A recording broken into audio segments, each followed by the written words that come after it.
नमस्कार। आज हम एक ऐसी कहानी की तह तक जाएंगे जो ये सवाल खड़ा करती है कि सत्ता की भूख इंसान को किस हद तक ले जा सकती है। आज हम एक ऐसी ही दिल दहला देने वाली घटना की पड़ताल करेंगे। एक ऐसी कहानी जहां सरपंच बनने की चाहत ने कथित तौर पर एक पिता को अपने ही बच्ची का कातिल बना दिया। देखिए, ये कहानी शुरू होती है 29 जनवरी से तेलंगाना के निजामाबाद में श्री राम सागर नहर से। वो एक आम सी दोपहर थी जो अचानक एक बुरे सपने में बदल गई। नहर में एक छोटी सी बच्ची बह रही थी। उसे देखकर लोग बचाने के लिए दौड़े। एक ऑटो ड्राइवर तो अपनी जान की परवाह किए बिना नहर में कूद भी गया, लेकिन हर कोशिश नाकाम रही। जब तक उसे बाहर निकाला गया तब तक बहुत देर हो चुकी थी। पुलिस ने जब बच्ची की लाश देखी तो एक बात ने उन्हें फौरन चौंका दिया। आमतौर पर डूबने से हुई मौत में शरीर सूज जाता है, लेकिन इस बच्ची का शरीर वैसा नहीं था। ऐसा लग रहा था जैसे उसे कुछ ही मिनट पहले पानी में फेंका गया हो। ये कोई हादसा नहीं लग रहा था, ये कुछ और ही था। इस एक घटना ने पूरे गांव पर एक बहुत गहरा जख्म छोड़ दिया। जैसा कि एक स्थानीय व्यक्ति ने कहा भी, ये एक ऐसी याद बन गई जिसे कोई भी भुला नहीं पा रहा था। अब बच्ची नहर तक पहुंची कैसे, इसका कोई चश्मदीद गवाह नहीं था। पुलिस के सामने पहला और सबसे बड़ा सवाल था, आखिर ये बच्ची है कौन? 3 दिन तक पुलिस की जांच जैसे एक अंधेरी गली में खड़ी थी। कोई सुराग नहीं, कोई पहचान नहीं। पुलिस ने हर जगह पता किया, तस्वीरें भेजीं, और फिर 50 किलोमीटर से भी ज्यादा दूर महाराष्ट्र से एक फोन कॉल आया जिसने इस केस की दिशा ही बदल दी।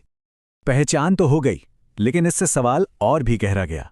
प्राची, जो महाराष्ट्र की रहने वाली थी, वो तेलंगाना की इस नहर में अकेली कैसे पहुंच गई? अब पुलिस की जांच का पूरा फोकस परिवार पर शिफ्ट हो गया। और बहुत जल्द पुलिस का शक प्राची के पिता पांडुरंग कोंडामंगले पर गहराने लगा। उसकी बातों में कुछ भी मेल नहीं खा रहा था। पुलिस के सामने पिता ने दावा किया कि उसकी बेटी तो लापता हो गई थी। वो एक परेशान और दुखी पिता होने का नाटक कर रहा था। लेकिन एक सीसीटीवी फुटेज ने उसकी पूरी कहानी को झूठा साबित कर दिया। उस फुटेज में वो अपनी बेटी प्राची के साथ बाइक पर जा रहा था।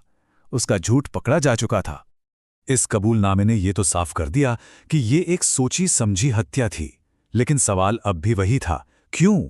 आखिर कोई पिता ऐसा क्यों करेगा? और जो वजह सामने आई, उसने जांच करने वाले अधिकारियों को भी अंदर तक हिलाकर रख दिया। इसका मकसद छिपा था महाराष्ट्र के एक कानून में, जिसे कहते हैं 2 बच्चों का नियम। ये कानून 90 के दशक में जनसंख्या नियंत्रण के लिए बनाया गया था। इसके मुताबिक 2 से ज्यादा बच्चों वाले लोग पंचायत का चुनाव नहीं लड़ सकते। सोचिए, एक कानून जिसका मकसद सामाजिक था, वो यहां एक भयानक अपराध की वजह बन रहा था।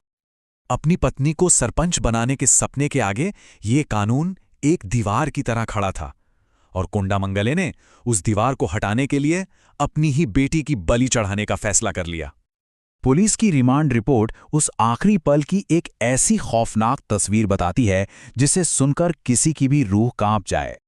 लेकिन ये कहानी यहीं पर खत्म नहीं होती। जांचकर्ताओं को जल्द ही पता चला कि कोंडामंगले इस खौफनाक योजना में शायद अकेला नहीं था। एक और नाम सामने आ रहा था, एक और प्रभावशाली व्यक्ति। शक की सुई अब घूमकर गांव के मौजूदा सरपंच पर जा पहुंची।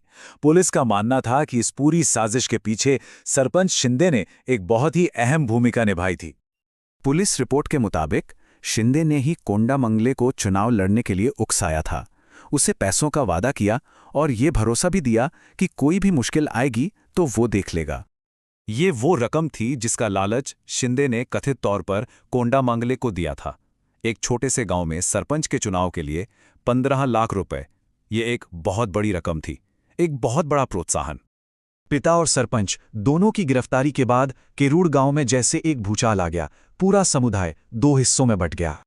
बहुत से ग्रामीणों को ये यकीन था कि उनका सरपंच पूरी तरह निर्दोष है और उसे इस मामले में झूठा फंसाया जा रहा है। वो लोग उसके समर्थन में खड़े हो गए। तो वही दूसरी तरफ कुछ लोगों के लिए ये पूरा मामला गांव के नाम पर एक कलंक की तरह था। उन्हें शर्मिंदगी महसूस हो रही थी कि उनके गांव का नाम एक ऐसे जघन्य अपराध से जुड़ गया है। ये मामला हमें एक बहुत ही मुश्किल सवाल के साथ छोड़ जाता है। क्या राजनीतिक महत्वाकांक्षाएं इतनी अंधी हो सकती है? और क्या कोई कानून किसी की जान से बढ़कर हो सकता है?